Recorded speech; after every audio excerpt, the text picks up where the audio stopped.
அடமானத்தில் இருக்கும் தங்க நகையை மீட்டு மார்க்கெட் விலையில் உடனடியாக விற்க சிறந்த வழி பிரைம் கோல்ட் ஹப். தொடர்புக்கு 98455177. தங்கத்தை மட்டுமல்ல, உங்கள் தன்னம்பிக்கையையும் மீட்டுத் தருகிறோம். தெய்வத்தின் அருள் இப்போது உங்கள் கையில். 100% தூய்மையான சில்வர் காயின் உங்கள் இஷ்ட தெய்வத்தின் அழகான உருவத்துடன். உடனே ஆர்டர் செய்ய நிபுராவை அணுகுங்கள்.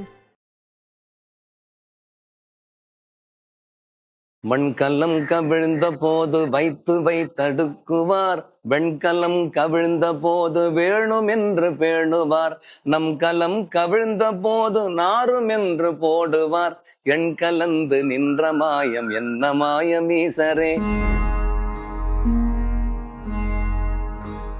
சிவன் பொதுவாகவே எல்லாருடைய வாழ்க்கையிலையும் வந்து நிறைய அற்புதங்களை வந்து நிகழ்த்திருக்கிறாரு.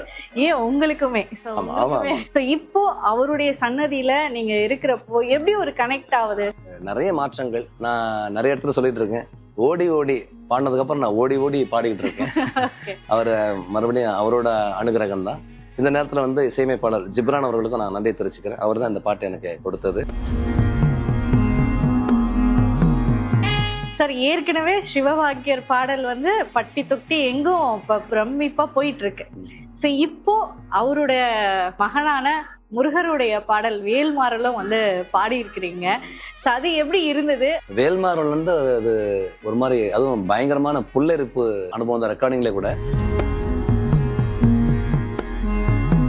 நிறைய வேண்டுதலை வந்து ஐயா வந்து நிறைவேற்றுறாராம். குறிப்பா சொல்லணும்னா வந்து 5 பிரதோஷத்துக்கு வந்து ஐயா மேல வந்து இளநீர் அபிஷேகம் பண்ணுவாங்களாம். அதை வந்து தம்பதியினர் வந்து குடிச்சிட்டு வந்து மனசார வேண்டிட்டு போனாங்கன்னா 100% வந்து அவங்களுக்கு வந்து குழந்தை பிறக்குதுன்னு சொல்றாங்க.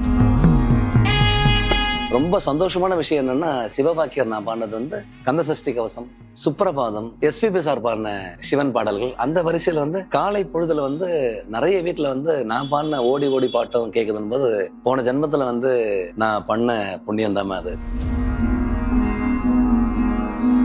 இங்க வந்து சிவராத்திரிக்கு வந்து தேன் அபிஷேகம் வந்து பண்ணும்போது வந்து ஒரு அற்புதம் நடக்கிறதா பெரியவங்க சொன்னாங்க. இறைவனே வந்து காட்சி தருவார் அப்படின்னு சொல்லியிருக்காங்க.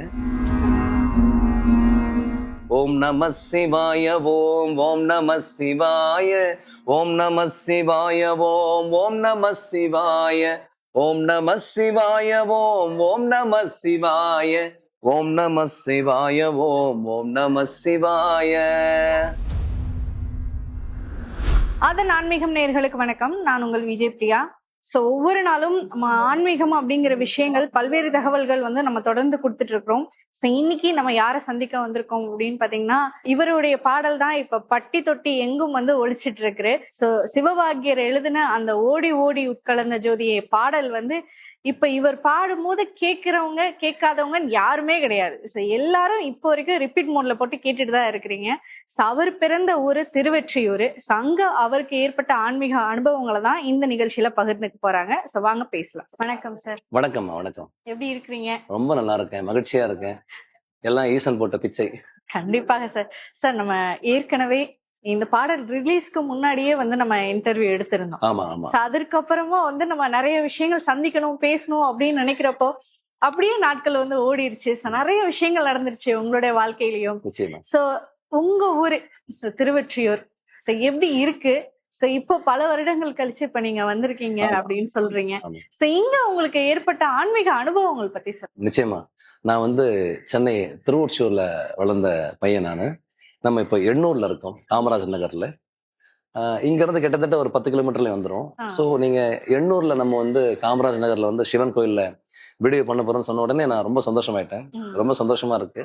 நான் பிறந்த ஊருக்கு அருகாமையில வந்து அது ஒரு சிவன் கோயில்ல வந்து வீடியோ எடுக்கிறது ரொம்ப சந்தோஷப்பட்டிருக்கேன். ஆதன் ஆன்மீகத்துக்கு நான் நிறைய கடமையும் பட்டிருக்கேன். கண்டிப்பா சார். முக்கியமாக நம்ம ஒவ்வொரு விஷயமும் ஒவ்வொரு கோவிலுடைய அனுபவங்கள் வந்து நமக்கு மெய் சிலிர்க்க வைக்கும்.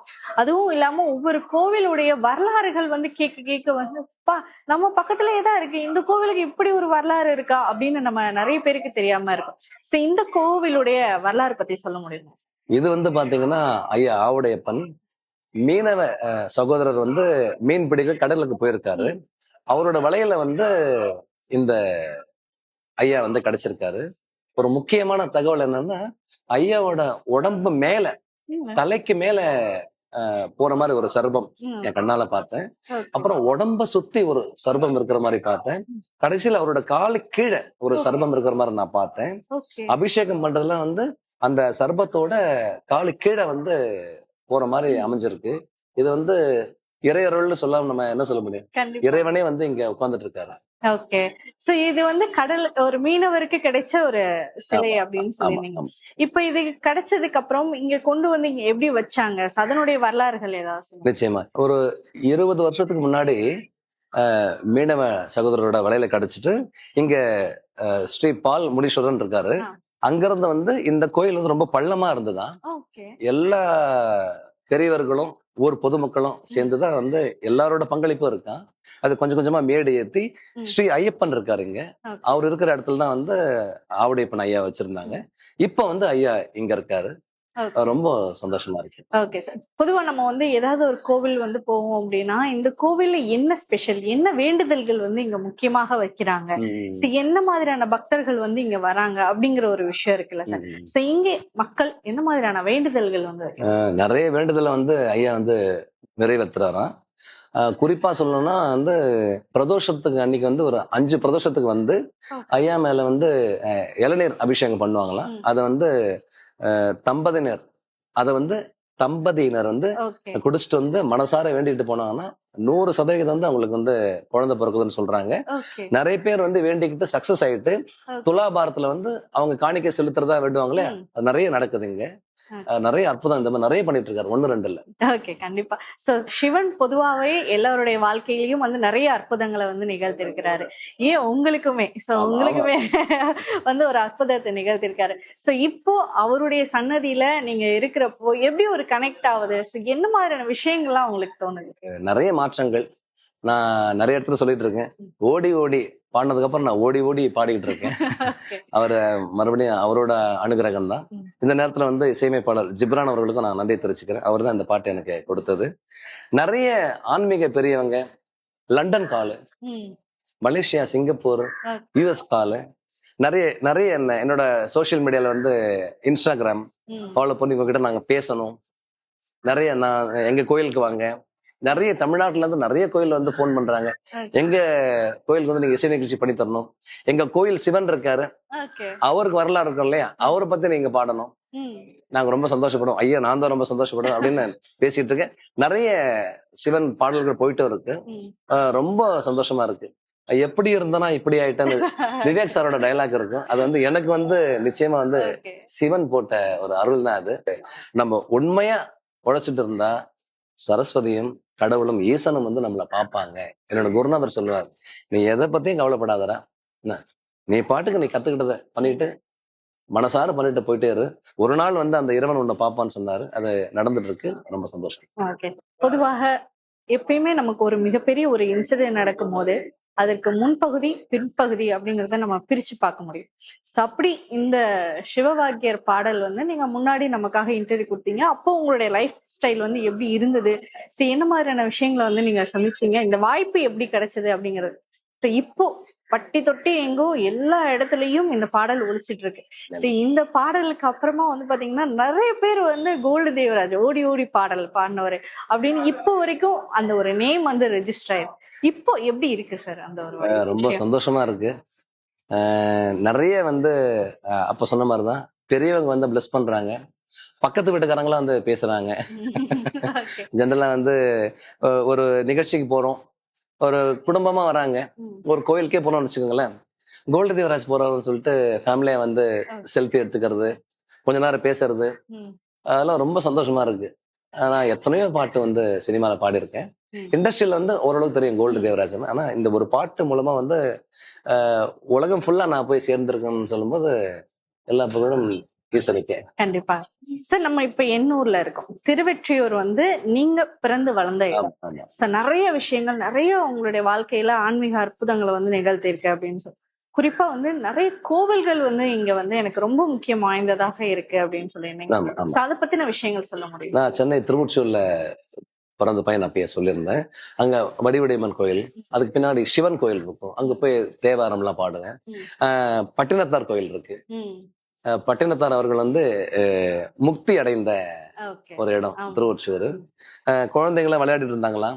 2 முறை மண்ணை கொடுத்து சர்க்கரை ஆக்கினாராம். ஓகே. 3வது முறை வந்து மண்ணை கொடுக்கும்போது அந்த பெரிய மீன் கூட இருந்தது. ம். அதை எடுத்து மூடுங்க நான் வரேன்னு சொல்லிட்டு 2 முறை வந்துட்டாராம். ஓகே. 3வது முறை வந்து வரவே இல்லையா. குழந்தைங்க அங்கங்க தேடுறாங்க, பயந்துட்டு வந்து ஒரு தாத்தா சர்க்கரை கொடுத்தாரு, மண்ணை வந்து சர்க்கரை ஆக்கினாரு. 2 முறை வந்தாரு. 3வது முறை வந்து அந்த பெரிய கூடைய போட்டு மூட சொன்னாங்க. அவர் வரவே இல்லைன்னா பெரியவங்க அந்த பெரிய கூடை திறந்து பார்த்தா லிங்கமா வந்து ஓகே. காட்சி அளிச்சாலும் அந்த லிங்கம் தான் அந்த பட்டணத்தார் கோயில்ல இன்னும் இருக்கு. ஓகே. சார், வடிவுடையம்மன் கோவில்ல வந்து உங்களுக்கு ஒரு மிகப்பெரிய அற்புதம் நடந்தது அப்படின்னு சொல்லியிருந்தீங்க. So, அதை பத்தின ஒரு முழு விவரம் கொடுக்க முடியும்? நிச்சயமா. கல்யாணம் ஆன ஒரு 10 நாள் இருக்கும். நான் ஜென்ரலா பாடுவேன் சிவன் கோயில்ல. மனைவி வந்து சிவபக்தி. கூட்டு போறேன். போய் வந்து சிவன் பின்னாடி வந்து நான் பாடுறேன். ஓகே. பாடும்போது வந்து ரொம்ப சந்தோஷப்படுறாங்க ஒய்ஃப். ஒரு மாதிரி அழ ஆரம்பிச்சிட்டாங்க ஆல்மோஸ்ட். ஓகே. பாடிட்டே வந்து இந்த குரலை வந்து நிச்சயமா வந்து உலகமே கொண்டாடும் அப்படின்னு சொன்னாங்க. அது வந்து 12 வருஷம் அப்புறம் நடந்திருக்குன்னு சொல்லும்போது வந்து ரொம்ப சந்தோஷமா இருக்கு. நாங்க அடிக்கடி பேசிப்போம். பாத்தீங்களா நான் சொன்ன பாத்தீங்களா, நீ நிறைய ப்ரே பண்ணிட்டே இரு அப்படின்னு சொல்லுவேன். அது வந்து மறக்க முடியாத ஒரு அனுபவம். என் மனைவி வேண்டிக்கிட்டு நடக்கும்னு சொன்னது நடந்திருக்கு. அது வந்து ரொம்ப சந்தோஷம் எனக்கு. Okay sir. திருவொற்றியூர்ல வந்து நீங்க வந்து வடிவுடையம்மன் கோவில், பட்டினத்தார் கோவில், இந்த பத்தின 2 முக்கியமான விஷயங்கள் வந்து சொல்லியிருந்தீங்க. நீங்க இந்த ஏரியாவிலேயே பிறந்து வளர்ந்த பையன், நீங்க அடிக்கடி போற கோவில் என்ன, அங்க உங்களுக்கு எந்த மாதிரியான விஷயங்கள் வந்து நடந்தது? நான் பெரும்பாலும் வந்து வடிவுடையம்மன் கோயில் போவேன். அப்புறம் காலடிப்பேட்டையில பெருமாள் இருக்காரு. சனிக்கிழமையான அங்கே போய் நான் பஜன் இருக்கும் மண்டபத்துல, பெரியவங்க எல்லாம் பாடிட்டு இருப்பாங்க. நான் போய் பாடுவேன், மிருதங்கம் வாசிப்பேன். மியூசிக் காலேஜ்ல நான் கோல்டு மெடலிஸ்ட். அங்க துணை பாடம் எனக்கு வந்து மிருதங்கம். சோ அந்த பஜன்ல வந்து மிருதங்கம் வாசிக்கிறது, பாடுறது. அப்போ நினைச்சு பாக்குறேன், அப்போ ஆரம்பிச்ச அந்த இறை ஆசீர்வாதம் தான் இன்னும் தொடர்ந்துட்டு இருக்குன்னு நினைக்கிறேன். அப்பெல்லாம் நம்ம போய் பாடணும் இல்லையா, அந்த ஒரு இறை பண்ணிதான் வந்து இறைவன் நம்மளை வந்து பார்த்திருக்காருன்னு நான் முழுமையா நம்புறேன். இப்ப நினைச்சு பார்த்தா வந்து ஆமா இல்ல நம்ம அங்கெல்லாம் பாடி இருக்கோம்ல, அதோட அருள் தான் இல்ல அப்படின்னு இப்ப நினைக்க தோணுது. ஓகே. கண்டிப்பா நம்ம ஒரு விஷயம் நம்ம சின்ன வயசுல இருந்ததுக்கும் இப்போ அதே இடத்த வந்து நம்ம திரும்ப பாக்குறதுக்கும் ஒரு பயங்கரமான ஒரு டிஃபரெண்ட் இருக்கும். இப்ப நீங்க சின்ன வயசுல நம்ம வந்து இப்படி ஒரு பாடகர் ஆவோம், இவ்வளோ பேருக்கு நம்ம தெரிவோம் அப்படிங்கறது நீங்க சின்ன வயசுல என்னைக்காவது யோசிச்சிருக்கிறீங்க? நிச்சயமா. நான் 7th படிக்கும் போதே வந்து பாட ஆரம்பிச்சிட்டேன். 8th படிக்கும்போது சின்ன தம்பி படம் ரிலீஸ். அது வந்து சில்வர் ஜூப்ளி மூவி. அதுல சித்ராமா பாடின வருஷம் தூளியிலே ஆட வந்த பாட்டு வந்து நான் அப்பதான் வந்து பாட ஆரம்பிச்சேன். முதல் மேடை வந்து டி நகர் முப்பாத்தம்மன் கோயில்ல என்னோட மாமா, அம்மாவோட தம்பி, தாய் மாமன், அவரோட பேண்ட்ல வந்து அறிமுகப்படுத்தினாரு. அங்க ஆரம்பிச்சு வந்து 96ல வந்து மியூசிக் காலேஜ் ஜாயின் பண்ணேன். அப்போ நான் முடிவு பண்ணிட்டேன், படிப்புல வந்து பிலோ ஆவரேஜ் ஸ்டூடெண்ட் நான். அதனால வந்து இந்த +1 +2க்குலாம் அந்த லேப் கெமிக்கல்ல ஊத்துறது, ஐயோ இது நமக்கு சரி வராது, நம்ம பாட்டுக்கே போயிடலாம், அது கம்பல்சரி வேற பண்ணணும்னு சொன்னாங்க. அதனாலே வந்து நான் 10th முடிச்சுட்டு மியூசிக் காலேஜ் போயிட்டேன். அங்க போயிட்டு 3 வருஷத்துல கோல்டு மெடல் சங்கீத வித்வான் டைட்டில் கொடுத்தாங்க. அப்படியே வந்து பிராக்டிஸ் பண்ணி இறை அருளால சினிமால 2013ல குட்டிப்புலியில வந்தேன். ஒரு 100க்கும் மேற்பட்ட 120க்கு மேல நான் பாடி இருக்கேன் சினிமா பாட்டு.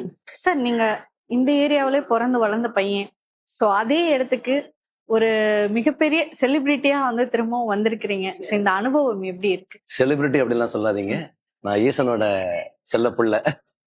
நிறைய பெரியவங்களோட ஆசீர்வாதத்தோட அப்படியே இறை பணிக்காக வந்து நிறைய ஓடிட்டு இருக்கேன். ஓகே சார், இப்ப நீங்க திரும்பவும் இதே இடத்துக்கு வந்திருக்கிறீங்க. இந்த ஒரு அனுபவம் எப்படி இருக்கு? சோ இங்க இருக்கிற மக்கள் யாராவது உங்க சொந்தக்காரவங்க சொந்த மாதிரி எல்லாம் பார்த்துட்டு என்ன சொல்றாங்க அவங்க? நிச்சயமா வந்து ரொம்ப சந்தோஷப்படுறாங்க. நான் முதல்ல மேடை பாடகனா இருந்ததான் வந்து பின்னணி பாடகரா மாறின இல்லையா. இன்னைக்கும் வந்து 30 வருஷத்துக்கு முன்னாடி சின்ன பையனா பாடின, மேடையில பாடின சிங்கர்ஸ் இருக்காங்க, கீபோர்ட் பிளேயர்ஸ் எல்லாமே விஷ் பண்றாங்க. ரொம்ப சந்தோஷமா இருக்குடா. இந்த சினிமால வந்தா இப்போ வந்து டிவைன்லயே வந்து நிறைய பாடிட்டு இருக்கேன், நிறைய பாடணும்னு. வேல்மாரோட நான் பாடி நல்லா போயிட்டு இருக்கு முருகருது. இந்த மாதிரி நினைக்கும் போது ரொம்ப சந்தோஷமா இருக்கு. நிறைய கமெண்ட்ஸ்ல வந்து நீங்க வந்து இதை பாடுங்க அதை பாடுங்க, சிவன் வந்து பெரிய புராணம் பாடுங்க, இந்த மாதிரி நிறைய சொல்லிட்டே இருக்காங்க. ரொம்ப சந்தோஷமா இருக்கு. நிச்சயமா வந்து அந்த பெரியவங்களோட ஆசையை நான் பூர்த்தி பண்ணுவேன். நிறைய பாட ஆரம்பிச்சிட்டேன். நீங்க கூடிய வரைவில் நீங்க வந்து எல்லா பாட்டையும் நீங்க வந்து சிவன்து, முருகர்து எல்லாரும் நீங்க வந்து பாக்க. ஓகே சார், இப்ப நீங்க சொல்லிட்டீங்க சொன்னாங்க, ஏன்னா அதை பத்தி தான் கேட்கலாம் அப்படின்னு நினைச்சிருந்தோம். சொல்லுங்க. சார், ஏற்கனவே சிவபாக்கியர் பாடல் வந்து பட்டி தொட்டி எங்கும் பிரமிப்பா போயிட்டு இருக்கு. இப்போ அவருடைய மகனான முருகருடைய பாடல் வேல்மாறலும் வந்து பாடி இருக்கிறீங்க. அது எப்படி இருந்தது? அதனுடைய ஆப்பர்ச்சுனிட்டி எப்படி வந்தது? வேல்மாறல் வந்து அது ஒரு மாதிரி, அதுவும் பயங்கரமான புல்லரிப்பு அனுபவம் தான். ரெக்கார்டிங்ல கூட அதுவும் ஜிப்ரான் அவர்கள் இசையில் தான் பாடினேன். ரொம்ப வந்து லிரிக்ஸை வந்து வள்ளிமலை ஸ்ரீ சச்சிதானந்த சுவாமிகள் அருளியது வேல்மாறல். நானும் பாடி, அதுவும் வந்து நிறைய இல்லங்கள்ல வந்து கேட்டுட்டு இருக்காங்க. ரொம்ப சந்தோஷமான விஷயம் என்னன்னா, சிவபாக்கியர் நான் பாடினது வந்து கந்தசஷ்டி கவசம், சுப்ரபாதம், எஸ்பிபி சார் பாடின சிவன் பாடல்கள். அந்த வரிசையில வந்து காலை பொழுதுல வந்து நிறைய வீட்டுல வந்து நான் பாடின ஓடி ஓடி பாட்டும் கேக்குதுன்னு போது, போன ஜென்மத்துல வந்து நான் பண்ண புண்ணியம் தான் அது. நிறைய இடத்துல சொல்லிட்டேன், இங்கேயும் சொல்லிடுறேன். ஏன்னா வந்து உண்மையை சொல்லிதான் ஆகணும். கண்டிப்பாக சார். இப்போ வேல்மாறல் திரும்ப வந்தாச்சு. இப்போ எனக்கு தெரிஞ்சு ஓடி ஓடிக்கு அப்புறமா இப்ப இந்த வேல்மாறலும் பட்டி தொட்டி எல்லாமே ஹிட் ஆகும் அப்படின்னு நினைக்கிறேன். சோ அப்படி இருக்கும்போது இப்ப வேற என்னென்ன மாதிரியான பாடல்கள் வந்து உங்களுக்கு பாடணும்னு ஆசை இருக்கு? நிறைய இருக்குமா. நம்ம முன்னோர்கள் வந்து அருளியது நமக்கு தந்தது ரொம்ப இருக்கு. ஒன்னொன்னா வந்து நான் வந்து 1, 2ன்னு சொல்ல முடியாது. நான் பாட ஆரம்பிச்சுட்டேன், நீங்க கேட்டுட்டே இருக்கலாம், பெரியவங்களும் கேட்டுட்டே இருக்கலாம். கண்டிப்பா சார். சார் கேட்கறதுக்கு வந்து நாங்க எப்பயுமே தயாராக தான் இருக்கிறோம் சார். திரும்பவும் இந்த இடம், இந்த கோவிலுடைய சிறப்புகள், அதுலயும் குறிப்பா இங்க வந்து நிறைய விசேஷமான பூஜைகள்லாம் நடக்குது அப்படின்னு சொன்னேன். அதை பத்தி கொஞ்சம் சொல்லுங்க. இங்க வந்து சிவராத்திரிக்கு வந்து தேன் அபிஷேகம் வந்து பண்ணும்போது வந்து ஒரு அற்புதம் நடக்கிறதா பெரியவங்க சொன்னாங்க. இறைவனே வந்து காட்சி தருவார் அப்படின்னு சொல்லியிருக்காங்க. அதே மாதிரி சர்ப்பம் வந்து போறாங்களாம். அவங்க வந்து யாருக்கும் தொந்தரவு இல்லாம வந்து அவங்க பாட்டுக்கு வந்துட்டு படம் எடுத்துட்டு ஈசனை பார்த்துட்டு அவங்க பாட்டுக்கு வந்து இங்க அரச மரம் இருக்கான், மேல ஏறிடுறாங்களாம். இது வந்து 20 வருஷமா வந்து நடந்துட்டு இருக்கான். சர்ப்பம் தோல் உரிப்பாங்க இல்லையா அந்த அம்மா, அந்த தோல் உரிச்ச போட்டோ கூட அந்த பெரியவங்க வந்து போட்டோவை மாட்டி வச்சிருக்காங்க. இந்த ஆவடையப்பன் முன்னாடி வந்து நம்ம ஆதன் ஆன்மீகத்துக்கு பேட்டி எடுத்து ரொம்ப சந்தோஷமா இருக்கு. கண்டிப்பாக சார். சோ எனக்கும் மிக சந்தோஷம். சோ உங்களை வந்து சிவபாக்கியர் எழுதிய அந்த ஓடி ஓடி உட்கலந்த ஜோதி ரிலீஸ் ஆகிறதுக்கு முன்னாடி ஒரு இவ்வளவு பெரிய விஷயமா இப்பவும் அது வளர்ந்துருக்கு. இப்பவும் நிறைய பேர் சார் நீங்க அவங்கள பேட்டி எடுத்தீங்களே அப்படின்னு சொல்லிட்டு இப்பவுமே என்கிட்டயும் நிறைய பேர் கேட்டிருக்கிறாங்க. சோ நான் எங்கேயாவது போ சார், இது வந்து சார் பாடின பாட்டுல, சோ நம்மளும் அதை கேட்டுட்டு இருக்கேன். எத்தனை பேருடைய வீட்டுல வந்து இந்த பாடல் வந்து இப்போ ஒழிச்சிட்டு இருக்கு அப்படிங்கிற ஒரு விஷயம். அப்ப சிவன் மேல இருக்கிற மோகம் வந்து எந்த அளவுக்கு இருக்கு அப்படின்றது எனக்கு வந்து தெரியுது. அவர் வந்து குடும்பத்திலே இருக்காரு. அவர் நிறைய ஒரு நடராஜ சிலை கூட வந்து ராஜலட்சுமி அம்மான விளக்கு கடையில வந்து அவங்க பாடும்போது கொடுத்தாங்க. அவர் வந்ததுக்கு அப்புறம் வேல் பிரசன்ட் பண்ணாங்க. அவங்க அப்பாவும் மகனும் வீட்டுல வந்திருக்காங்க. ரொம்ப சந்தோஷமா டிவைனா போயிட்டு இருக்கு. நிறைய பாடிட்டு இருக்கேன், ரொம்ப சந்தோஷமா இருக்கு. மறுபடியும் சொல்றேன், எல்லா புகழும் இறைவனுக்கே. ஆதன் ஆன்மீகத்துக்கு வந்து நான் வந்து ஒரு வாக்கு கொடுத்திருந்தேன் ஒரு 6 மாசத்துக்கு முன்னாடி. நிச்சயமா வேல்மாறல் பாடித்தரேன்னு கூடிய விரைவில் நம்ம ஆதன் ஆன்மீகத்துக்கு நான் வந்து வேல்மாறல் பாடித்தரேன். நன்றி சார், நன்றி சார். இந்த ஒரு கோவில்ல இருக்கும் போதே இப்படி ஒரு வாக்கு வந்து எங்களுக்கு கொடுத்ததற்கு மிக்க நன்றி. ரொம்ப நன்றி சார். நம்ம நிறைய விஷயங்கள் பேசணும், ஆன்மீக ரீதியாக நிறைய தகவல்கள் வந்து பேசணும். அதுவும் இந்த கோவிலுடைய சிறப்பம்சங்கள் பத்தியும் சொல்லியிருந்தீங்க. சரி, ரீசெண்டா நீங்க ஏதாவது போன கோவில் இருக்கா? அந்த கோவிலுடைய ஏற்பட்ட அனுபவங்கள் பத்தி பகிர்ந்துக்க முடியும்? சைதாப்பேட்டையில நான் இப்ப இருக்கேன் குடும்பத்தோட. அங்க காரணீஸ்வரர் இருக்காரு. நான் பெண் பார்க்கும் போதே வந்து அங்கதான் உட்காந்து போனேன். சிவனுக்கு எனக்கு நிறைய வந்து கனெக்ட் ஆகும். டேய், நான் அந்த கோயில்ல இருந்திருக்கேன், அங்க பிளஸ் பண்ணிருக்கேன், இந்த கோயில்ல இருந்திருக்கேன் சொல்லிட்டே இருப்பார். அவரு இல்லாம கடக்கவே முடியாதுமா. பெண் பார்க்கும் போது வந்து ஒரு 1 மணி நேரம் உட்காந்துட்டு போனோம். இப்ப பாத்தீங்கன்னா அந்த காரணேஸ்வர் கோயில் பக்கத்துல நான் வந்து குடும்பத்தோட, எனக்கு 2 பெண் குழந்தைங்க, உங்களுக்கு தெரியும் நினைக்கிறேன், நம்ம இன்டர்வியூல பாடி இருக்காங்க. இப்ப நிறைய கத்துக்கிட்டு நிறைய பாடுறாங்க. கூடிய விரைவில் அவங்களும் நான் கூட்டு வரேன் நம்ம ஸ்டுடியோக்கு. கண்டிப்பா கூடவே இருக்காரு. எங்க பெண் பார்க்க போனோம் அதே இடத்துல வந்து நான் வந்து இப்ப வந்து குடும்பமா இருக்கேன் காரணேஸ்வர் கோயில் பக்கத்திலே. இந்த மாதிரி வந்து சிவனோட அற்புதங்கள் வந்து என்னோட வாழ்க்கையிலையும் என் குடும்பத்தோட வாழ்க்கையில வந்து சொல்லிட்டே பார்க்கலாம். கண்டிப்பா சார் நிறைய விஷயங்கள் பேசணும், நிறைய அனுபவங்களை வந்து இந்த நேர்காணல்ல பகிர்ந்துக்கிட்டீங்க. அதுலயும் குறிப்பா கோல்டு தேவராஜ் அப்படின்னு நம்ம ஒரு விஷயம், நிறைய சினிமா பாடல்கள் பாடியிருந்தாலும் இந்த சிவவாக்கியருடைய பாடல் வந்து உங்களை பட்டி தொட்டி எங்கும் ஒரு மிகப்பெரிய ஒரு பிரபலப்படுத்திடுச்சு. அப்படி ஒரு விஷயம். இதே இப்போ இந்த வேல்மாறல் அடுத்து அவருடைய புதல்வனுடைய பாடலே பாடியிருக்கிறீங்க. இந்த பாடலும் ஒரு மிகப்பெரிய வெற்றி அடைந்து இன்னும் நிறைய டிவோஷனலான பாடல்கள் வந்து நீங்க பாடணும் அப்படின்னு நான் மனப்பூர்வமாக கேட்டுக்கிறேன். மிக்க நன்றி. நன்றிமா. மண்கலம் கவிழ்ந்த போது வைத்து வைத்தடுக்குவார், வெண்கலம் கவிழ்ந்த போது வேணும் என்று பேணுவார், நம் கலம் கவிழ்ந்த போது நாரும் என்று போடுவார், எண் கலந்து நின்ற மாயம் என்ன மாயம் ஈசரே. ஓம் நம சிவாய ஓம் ஓம் நம சிவாய ஓம் நம சிவாய ஓம் ஓம் நம சிவாய ஓம் நம சிவாய ஓம் ஓம் நம சிவாய ஓம் நம சிவாய ஓம் ஓம் நம சிவாய. நான் அன்னைக்கே சொன்ன மாதிரிதான் ஆதன் ஆன்மீகத்துக்கு நான் செல்ல பிள்ளை. கண்டிப்பா வந்துருவோம். கண்டிப்பா சார். நீங்க சொல்லனாலும் ஆதன் ஆன்மீகத்துக்கு நீங்க எப்பவுமே செல்ல பிள்ளைதான். நன்றி நன்றி சார். நன்றி. நன்றி.